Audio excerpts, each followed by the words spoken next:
Magandang tanghali, Pilipinas. Nagbigay ng kanyang Talk to the People address kagabi si Presidente Rodrigo Roa Duterte at ito po ang ilang mga tinalakay niya. No?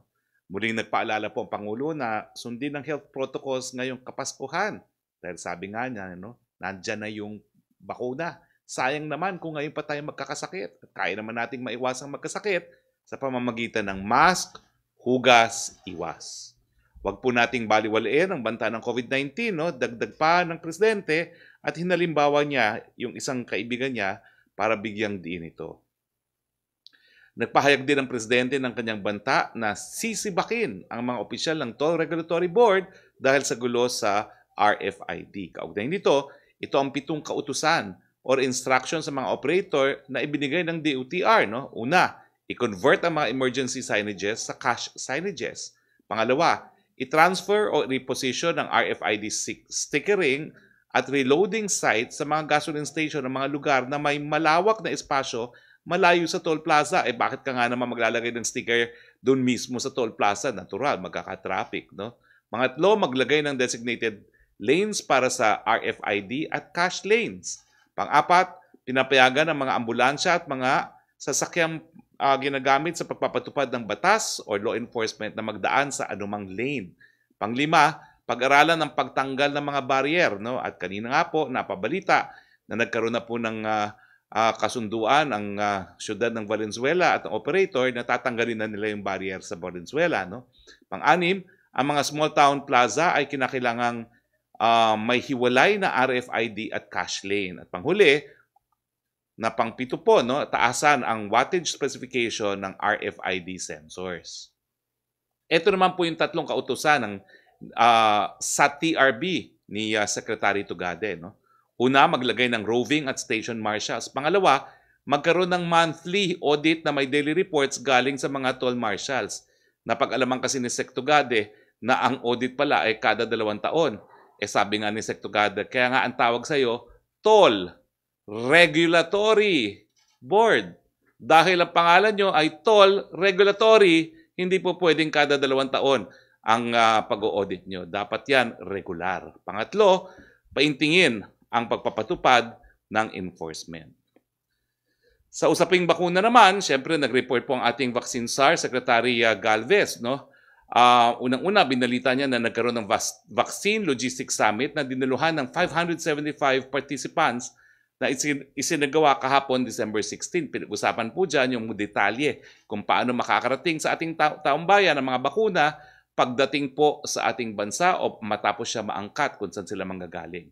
Ito po ay patunay na tuloy-tuloy lang po ang pinapatupad nating Philippine National Vaccine Roadmap. Balikan po natin yung mga stages. No? Meron po tayong stage para sa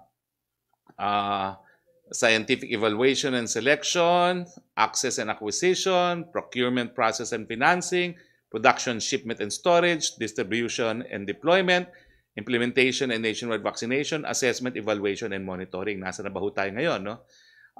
Ngayon po, nandito na po tayo sa 2021. Medyo maliit po. No? So, nandito na po tayo na yung ating assessment, evaluation, and monitoring, continuing naman po yan. No? Pero sa planning, hanggang nandiyan pa rin po tayo hanggang 2021 at saka nasa preparation stage na po tayo. No? Pero inaasahan nga po natin na pagdating po ng first quarter ng 2021, meron na tayong 4 na magagamit. Posible po sana. Sinovac, Malaya, Sinopharm, CanSino. Pagdating po ng second quarter, Sinovac, Gamaleya, AstraZeneca, Sinopharm at CanSino. Pagdating ng third quarter, Sinovac, Gamaleya, AstraZeneca, Pfizer, Covax, J&J, Novavax, and Moderna. At lahat na po ng mga bakuna ay talaga magagamit na pagkatapos po ng third quarter. Pero magsisimula po talaga tayo, ang target ay first quarter ng 2021. Now, syempre po, no, uulitin ko po, no, na ang priority natin pagdating po sa pagbakuna ay yung tinatawag na geographical at yung sector. No? Ang geographical po ay syempre yung mga matataas na mga lugar at saka yung sectoral po, yung mga mahihirap, mga matatanda, mga frontliners at kapulisan. So ito po yung mga pinaghahandaan ng mga LGUs, no, in coordination with DILG, DOH, and NTF, yung priority listing ng mga mababakunahan by geographical area at sector, inventaryo ng posibleng vaccination centers sa mga pampubliko at pribadong ospital at vaccination areas, inventaryo ng cold chain storage at available transportation, QR code at PISCIF ng lahat ng mga taong mababakunahan sa ilalim po yan ng PhilSys o ng ID system, ang pag-mobilize ng required people at vaccinator at auxiliary costs, kasama na po yung training, orientation at simulation, ang paghikayat ng mga lokal na pamahalaan ng tripartite agreement sa pagitan ng pamahalaan, LGUs at mga kumpanya ng mga bakuna. Additional cost na kakailanganin sa preparasyon at implementation. Mabalik tayo doon sa huling cabinet meeting po, no? Yung 49th cabinet meeting noong Lunes, December 14, na pag-usapan tulad ng inilabas kong statement kahapon ang Philippine Identification System or PhilSys. Inaprubahan po ni Presidente at ng kanyang kabinete ang 3.52 billion na karagdagang budget para sa susunod na taon na gagamitin para sa pagpaparehistro ng 20 milyong individual on top of the 50 billion target para sa PhilSys bago matapos ang 2021. So ang target po natin, bago umalis po sa opisina ng Presidente, lahat po ng mga adults o mga may edad na o sapat na edad ay marirehistro sa PhilSys. Ang kabuuang PhilSys budget para sa 2021 ay nasa 8.1 billion. Ito ay para sa pagpaparehistro ng hindi bababa sa 50 milyong individual sa susunod na taon. Ang target po ng Philippine Statistics Authority, ang ahensya na may mandato na manguna sa PhilSys, ay matapos ang pagrehistro ng entire adult population bago matapos ang administrasyon. Dahil dito, kinakailangan na iparehistro ang dagdag ng 20 milyon sa 2021 para sa taong 2022, nasa 22 milyon na lamang ang mga target registrants, kasama na ang mga kababayan nating nasa ibang bansa. At ito ay kailangan ng karagdagang 3.52 billion pesos na budget sa susunod na taon with an estimated 176 pesos per person per cost of registration. Ito naman po ang update na pinresenta at inaprubahan din sa cabinet meeting sa Task Force Build Back Better. Inaprubahan po ng Pangulo at ng kanyang gabinete ang mga plano ng Task Force Build Back Better na pinangungunahan po ng ating DNR Secretary with the Secretary of Public Works and Highways as co-chairs, no? Pagdating po sa flood mitigation at management. Kabalik dito po ang pag-mobilize at sustain ng deployment ng government assets, kasama po ang Hukbong Sandatahan at ang DPWH para sa widening ng Magapit Narrows at pagtanggal ng 19 sandbars sa Cagayan River. Ito po yung dahilan kung bakit napakatindi po ng pagbaha doon sa Cagayan, no? Lalong-lalo na doon sa Alcala, kung saan meron palang 3 sandbars na kinakailangan tanggalin. No? Pagbalik sa Marikina River sa kanyang original state sa pamamagitan ng pagtanggal sa mga illegal na struktura. Lumalabas po kasi na nagkaroon pala ng reclamation dyan sa Marikina River na naging dahilan, no? Kung bakit nabago po yung original na flow ng river at dahilan kung bakit matindi po ang pagbabaha ngayon dyan sa Marikina. Pag-fast track ng panukalang DPWH flood mitigation projects kasama ang Upper Marikina Dam and the Parañaque Spillway at panghuli ang pag-rehabilitate ng existing floodgates at pumping station at construction ng 7 flood control projects sa Bicol River. Kasama po natin ngayon ang chairperson ng task force na secretary rin ng Department of Environment and Natural Resources, si Secretary Simatu, para sa karagdagang mga detalye at para sagutin ang tanong ng ating mga kasama sa Malacanang Press Corps. Inaprubahan din po ang mga sumusunod na mga kinalaman sa forest protection and protected area management. No? Una, ang pagpapatupad ng whole of society approach sa kampanya sa anti-illegal logging sa Sierra Madre, Cordillera, Caraballo Mountain at Marikina River Basin na may aktibong partisipasyon ng mga LGUs. Pangalawa, ang pag-intensify ng management ng protected area sa Sierra Madre, Marikina at Bicol River Basins. Pangatlo, ang request ng Presidente na i-certify as urgent ang House Bill number 6973 at Senate Bill 1878, an act creating the Environmental Protection and Enforcement Bureau sa ilalim ng DNR. Punta naman po tayo sa ating COVID-19 update. No? Ito po ang global update ayon sa Johns Hopkins. No? Higit 74 million na po or 74,115,894 ang tinamaan ng COVID-19 sa buong mundo. Nasa 1,646,942 na po ang mga binawian ng buhay dahil sa coronavirus. Nangunguna pa rin po ang Estados Unidos. Meron po silang mahigit 16 million na mga kaso at 307,000 deaths. Pangalawang India at pangatlo po ang Brazil, Russia, and France. Dito po sa atin, meron na po tayong 24,873 na mga aktibong kaso ayon sa December 16 datos ng Department of Health. 22,803 or 91.7% ay asymptomatic, mild or moderate, samantalang 2,070 or 8.3% ay severe or critical. Nasa 419,282 po ang mga gumagaling or 92.56 recovery rate. Samantala, nasa 1.95% ang case fatality rate or 8,833 ang binawian ng mga buhay dahil sa coronavirus. Nakikiramay po kami. Now, makikita po natin ngayon sa sumusunod na infographics ang kumpirmadong kaso ng COVID-19 by adjusted onset of illness date as of December 16, 2020. Nako, mga kaibigan at kababayan, makikita niyo po rito, no, yung nagpa-plateau po siya. No? Ito po yung mga dates na November 19, yung linggo ng November 12 hanggang November 19 at saka hanggang November 26. Nag-plateau po o bumabagal na po ang pagbaba ng decreasing trend. Kaya nga po sinasabi ng DOH, baka ito na simula ng pagtataas muli ng mga numero. Dahil nga po, mukhang nagiging pabaya ang ating ilang mga kababayan dahil nga po sa Kapaskuhan. So ito naman po ay nagsisimula pa lamang. Pwede pa po natin itong ma-reverse. Ang panawagan po ng Presidente, sana po abutan tayo lahat ng bakuna. Mask, hugas, iwas. Patuloy din po ang pagbaba ng daily attack rate sa buong bansa na mula 1.41 noong November 15 to 28 ay naging 1.35 noong November 29 to December 12. Pero dito po sa Metro Manila, no, samantalang sa Metro Manila ay wala pong pinagbago, no, nananatiling 2.71 noong November 15 to 28 hanggang November 29 to December 2. Pero ang malungkot na balita po sa NCR, no, meron na pong siyam na mga syudad na unti-unti na pong tumataas yung daily attack rate at yung 2-week growth rate by region.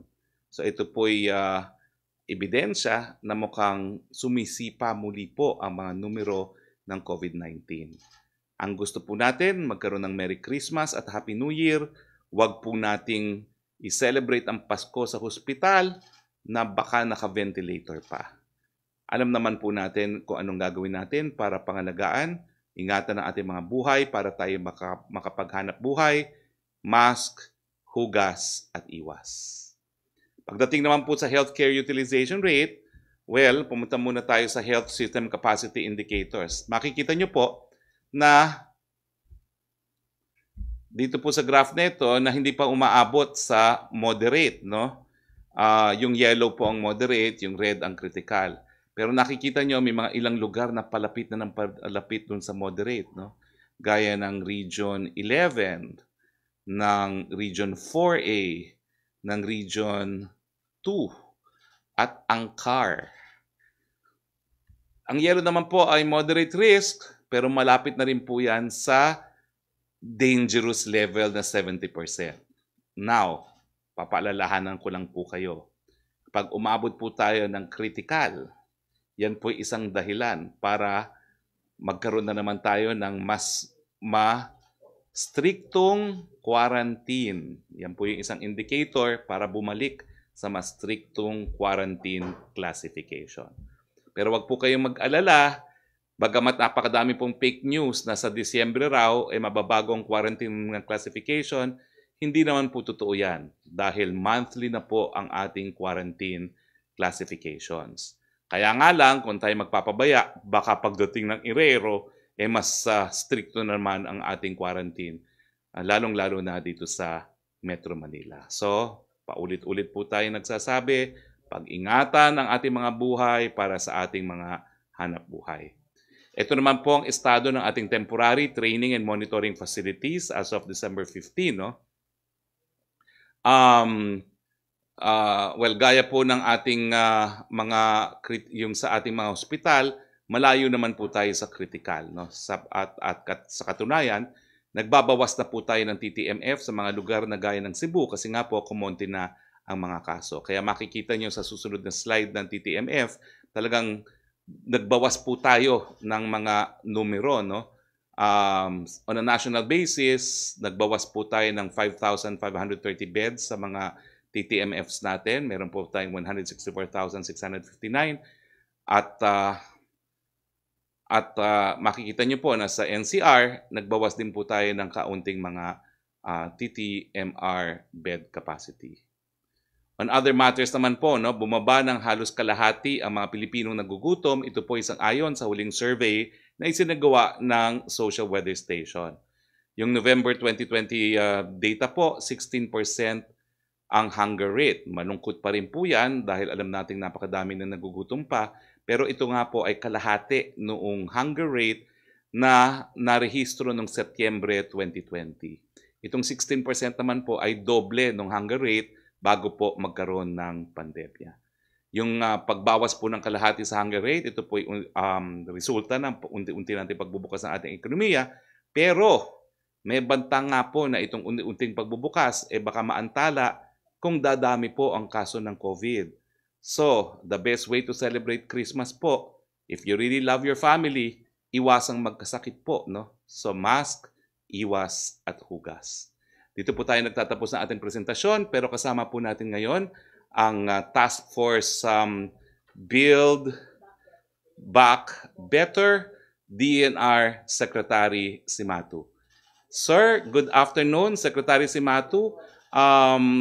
Nabasa ko na po kanina kung ano yung mga naaprubahan ng ating huling cabinet meeting, pero siguro po pwede nating dagdagan ng kaunting detalye at kung ano pang bagong updates natin sa inyong task force. The floor is yours, Secretary Cimatu. Good afternoon, Secretary Roque. Good afternoon, members of media. I will add further some details about our approved recommendations during the cabinet meeting. And before I asked for approval, I presented to the cabinet and to the president the data that we were able to gather as a basis for our recommendations. I told the president that I went personally to the river, the 500-kilometer river, coming from the sources of the river. There are two sources of the Cagayan River na nag-join, including other tributaries, na mag-empty dito sa dagat sa Apari. In the figure, I'm showing, I hope you can see it, Secretary.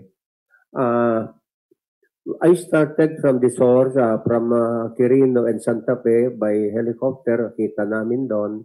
And if you look at the chart, I am showing this to show the elevation of the river from the source down to the mouth of the river. Started from Quirino, ang elevation doon of the river, not the mountains, but the river itself. Pinapakita ko ito, yung elevation, almost 700 meters ang kataas ng river na yan. At saka sa Santa Fe, 600 meters naman. Mag-join together ito to be the Cagayan River. Now, from Santa Fe, this part of Nueva Vizcaya, bababa ito to Bayumbong, Nueva Vizcaya. Pagdating sa Bayumbong, 288 meters na lang ang kataas ng river. I observed that Bayumbong, nadaanan ko yun, tabi mismo yung river, yung Bayumbong, walang flooding doon, walang baha doon. Pagbaba naman, somewhere, after several kilometers, bumaba sa Ilagan, doon na nagumpisa yung flooding. Ang elevation po ng river doon is 47 na lang, coming from 700 or 650, 47 na lang ang elevation ng river. Pagbaba sa More, going down further to Tugigaraw, 20 meters na lang yung river. Pagdaan mo sa Alcala, 8 meters na lang hanggang sa Magapit, Naro, na ito yung center ng aming project eventually. Then pagdating sa Apari, mag-zero, above sea level na lang yan. So if you look at from Iligan to the mouth of the river, very gentle ang slope pagbaba ng river. Kaya dito ang ipapakita ko sa inyo ngayon yung extent of the river from Iligan, Tugigaraw, Ilagan, Tugigaraw at saka Alcala at saka Magapit. Please show ito yung yung flooded area. Mula dito sa sa baba ito ay Tugigaraw, then go to Amulong, then it goes to Alcala.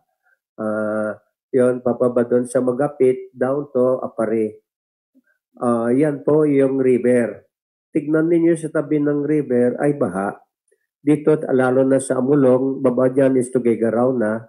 So ito ngayon yung pinakita ko sa iyo kasi almost the same elevation na yung river dito. Ngayon, nagtatanong kayo, bakit walang flood dito sa may, dito walang flood dyan, sa banda dyan?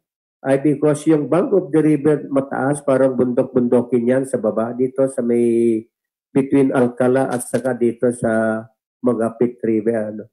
Ito ngayon doon, hanggang doon sa may dulo, ay baha po ito. Dahil sa mga walang bahayan, sinabi ko kanina, ay mataas ang bundok sa tabi ng river yan. So, hindi talagang mag-overflow. Next. Yun ang nakita ko.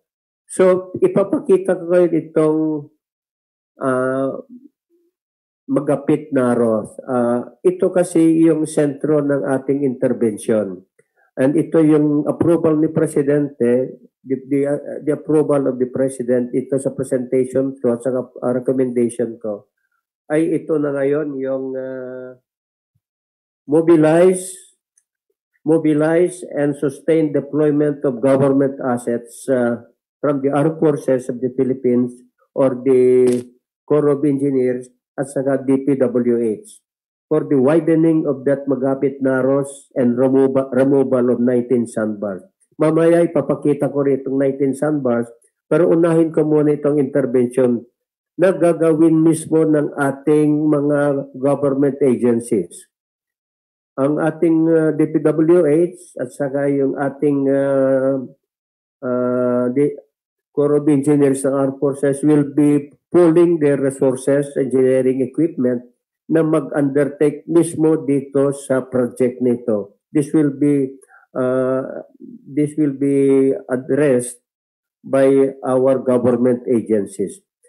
In the chart ay dalawa, yung kulay pula ay these were the original plan of JICA to come up with a channel na idadaan yung hindi na dadaan sa Magapit sa ano yan, yung iikot pa kasi dyan, doon magsisikip. Gusto nila idiretso na sana, channel.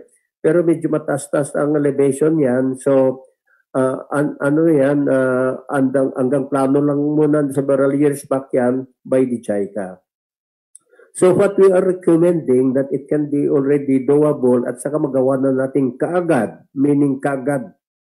Ito yung dotted line dyan. Napakasikip kasi yan. Ang original width of the river po ay yung mga 700 meters ang Cagayan River. Pagdating dito, bumababa na from 300 meters hanggang pinakamasikip 150 meters na lang. Diyan sa may Magapit. Diyan sa bridge na yan, yung may konting that's the one, that's the bridge. That is only 150 meters. So pag sikip na yan, dahil naman sa level ng river ay hindi naman masyadong mabilis yung takbo ng tubig kasi ang elevation ng river almost the same na yung mga yan So mabagal na yung takbo ng tubig dyan. Pag dumating dito sa masikip na ito ay ano na, magbarado na diyan. So tatas na yung tubig hanggang doon sa upstream sa pinanggalingan ng dito sa Tuguegarao side, nag-flood na lahat ang mga diyan, upstream diyan. So yan na pinakita ko kanina na this is the reason why we have to widen itong mag-apit na ROS na ito. Yung dotted line na yan ang plano natin na bawasan yan. Taptaban natin ito so that alisan natin itong bank of the rivers na yan as in the dotted line on both sides. We believe, and this has been computed, na if you do this, yung flooded areas noon ay babawasan ng several meters. So ito yung ating doable immediate na gagawin natin. Nagkausap ko kanina, by the way, Mr. Secretary, Secretary Roque, before this meeting, that we had a meeting also, and finding out the progress and update by the respective agencies. Kausap ko yung DPWS kanina, they are already preparing for the deployment of their assets, and nabanggit ko nila, and sabi nila they will do. In fact, sinabi ko na sana as soon as possible, pero they are requested for next month na lang, January. The idea is to pull the resources of the DPWH, yung mga gagamitin na pang-alis ng lupa na yan, at saka yung Corps of Engineers. They are mobilizing their equipment and assets so that may deploy na nila ito to undertake this project. So ito ngayon na ginagawa natin, and this is for the magapit na ROS. Ito yung yung matabtaban yan. That's very kasi 150 meters na lang kasi yan. Ang kanila explanation sa atin, because of the slope, gentle slope ng river ay mabagal ito, sinasabi nila parang sa traffic rin ito kung nasa 4 lane ka, tapos bigla na lang mag 2 lanes yung kalsada, ay talagang magbabara na talaga upstream. So ganito nangyari talaga doon. And now also, kindly show the, these are the dredging of the 19 priority sites. 19 po lahat ng ito. And if you look at the map, makikita yung mga bilog-bilogan yan, 19 yan. Yan ang isang project rin natin na babawasan o alisan yan sa mga alisin yung mga sandbars yan na nakadagdag ito sa problema ng flooding dyan. So ito po yung ating plano, and also yung second one na medyo kailangan talaga is in the Marikina River. Now if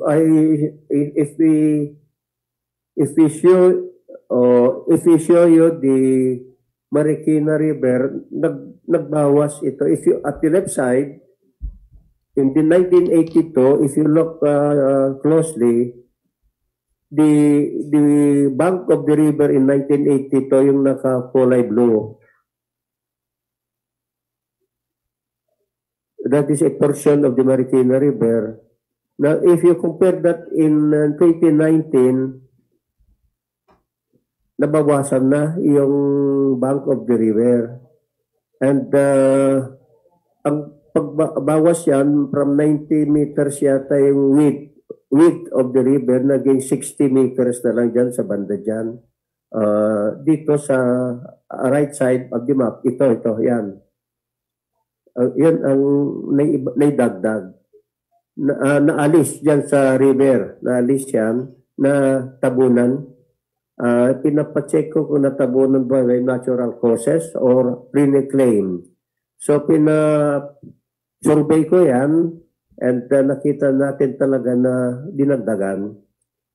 Na ito sa taas yan, ito if you look at it, dyan sa, yan is the Provident Village.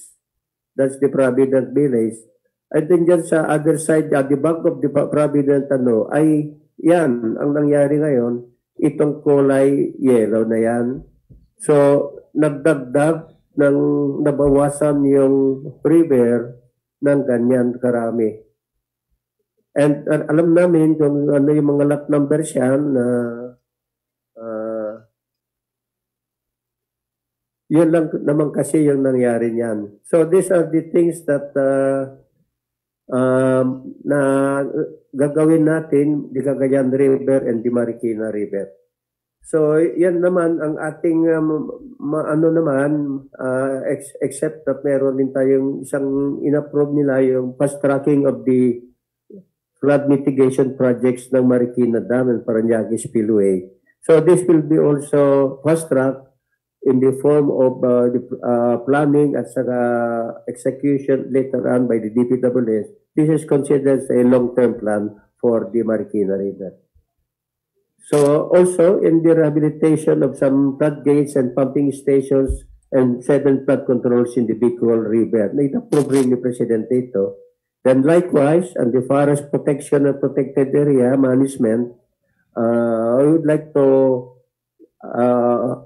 aggressively implement the illegal logging in these areas in cooperation with the LGUs and also the protected areas in these areas. I also requested if to the President for the certifying as urgent our request for a legislated law and the establishment of the Enforcement Bureau of the DENR. So that's my short briefing, Mr. Secretary. Maraming salamat po. Okay, maraming salamat, Secretary Cimatu. Pumunta na po tayo.